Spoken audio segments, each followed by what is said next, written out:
ఏది అయినా ట్రై చెయ్యి ఆచి చికెన్ మసాలా. గత వైసీపీ ప్రభుత్వంలో ఆ ముగ్గురు నేతలు మంత్రులుగా వెలుగువెలిగారు. జగన్ అత్యంత ఆప్తులు కావడంతో వాళ్ళు చెప్పిందే వేదమన్నట్లుగా వ్యవహారం సాగింది. కానీ 2024 ఎన్నికల్లో ఫ్యాన్ పార్టీ అధికారం కోల్పోవడంతో వారంతా పార్టీ మారారు. కానీ వారికి కూటమి పార్టీలో తగిన గౌరవం దక్కడం లేదు. పార్టీ మారి ఏడాది గడుస్తున్నా ఏ పదవి దక్కలేదు. దాంతో ఆ ముగ్గురు నేతలు తిరిగి వైసీపీలో చేరుతారనే ప్రచారం మొదలైంది. కానీ వైసీపీలో వారికి గేట్లు మూసేస్తున్నారా? దాంతో ముగ్గురు నేతల పరిస్థితి ఎటు కాకుండా పోయిందా? ఇంతకీ ఎవరా ముగ్గురు లీడర్లు? ఏంటా స్టోరీ?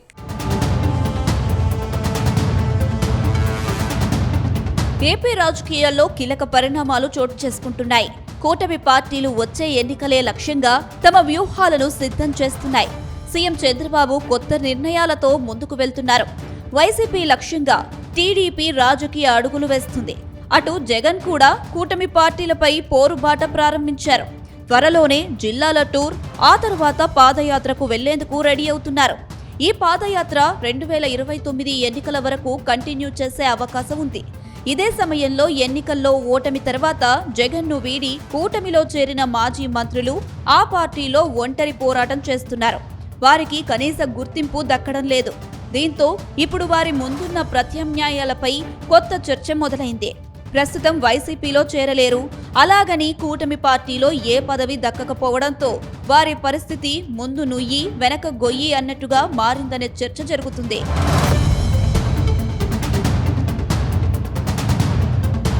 గత అసెంబ్లీ ఎన్నికల్లో వైసీపీ ఓటమి తర్వాత జగన్ కోటరీలో కీలకంగా ఉన్న నేతలు జగన్ కు షాక్ ఇచ్చారు. వారికి మంత్రి పదవులు ఇచ్చి గౌరవించిన ఫ్యాన్ పార్టీకి గుడ్ బై చెప్పేసి కూటమి పార్టీలో చేరిపోయారు. జగన్ అధికారంలో ఉన్న సమయంలో వీరంతా ప్రాధాన్యత పొందినవారే. డీలిమిటేషన్ జరిగితే సీట్లపైన వారికి పార్టీల్లో చేరిక సమయంలో హామీలు పొందారు. అయితే 2029 నాటికి డీలిమిటేషన్ సాధ్యం కాదని తేలిపోవడంతో వీరి భవిష్యత్ రాజకీయాలపైన ఆసక్తి నెలకొంది. ముఖ్యంగా జగన్ కు బంధువు, వైసీపీలో కీలకంగా వ్యవహరించిన నేత బాలినేని జనసేనలో చేరారు. ఆ పార్టీలో చేరి నెలలు అవుతున్నా ఆయనకు తగిన గుర్తింపు లేదనే వాదన ఉంది. జనసేన మిత్రపక్షం, టీడీపీ స్థానిక ఎమ్మెల్యేలు, నేతలు బాలినేనితో కలిసి పనిచేయడానికి సుముఖంగా లేరని చర్చ జరుగుతుంది. అదే సమయంలో బాలినేనికి ఎలాంటి పదవి, బాధ్యతలు అప్పగించలేదు. దీంతో తన వర్గాన్ని కాపాడుకోవడానికి బాలినేని ప్రయత్నం చేస్తున్నారు. తాజాగా తన కుమారుడిని వెంటబెట్టుకుని వెళ్లి పవన్ కళ్యాణ్ ను కలిశారు.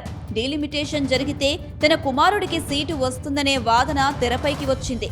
ఇప్పుడు డీలిమిటేషన్ లేకపోవడంతో సీటు, భవిష్యత్తు పదవులపైన డైలమా కొనసాగుతుంది.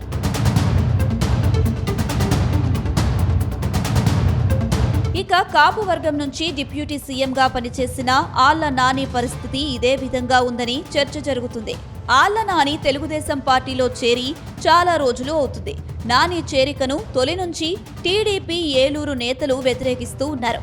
అయినా పార్టీలో చేరారు. టీడీపీ శ్రేణులు మాత్రం నానిని తమ నేతగా అంగీకరించడం లేదు. పార్టీ కార్యక్రమాలకు ఆహ్వానం లేదు. ఇంతదానికి పార్టీ మారడం ఎందుకని అనుచరుల నుంచి ప్రశ్నలు మొదలయ్యాయి. టీడీపీ కార్యాలయం వద్దకు నాని వెళ్లలేని పరిస్థితి. జగన్ ఇచ్చిన ప్రాధాన్యతను మర్చిపోయి పార్టీ ఓడగానే టీడీపీలోకి వెళ్లిన నానికి ఇప్పుడు భవిష్యత్ అంతు చిక్కడం లేదు. కేడర్ నుంచి సరైన నిర్ణయం తీసుకోవాలనే ఒత్తిడి పెరుగుతుంది. అదేవిధంగా ఉమ్మడి గుంటూరు జిల్లాకు చెందిన మోపిదేవి పరిస్థితి ఇదే విధంగా ఉందని పార్టీలో చర్చ జరుగుతుంది.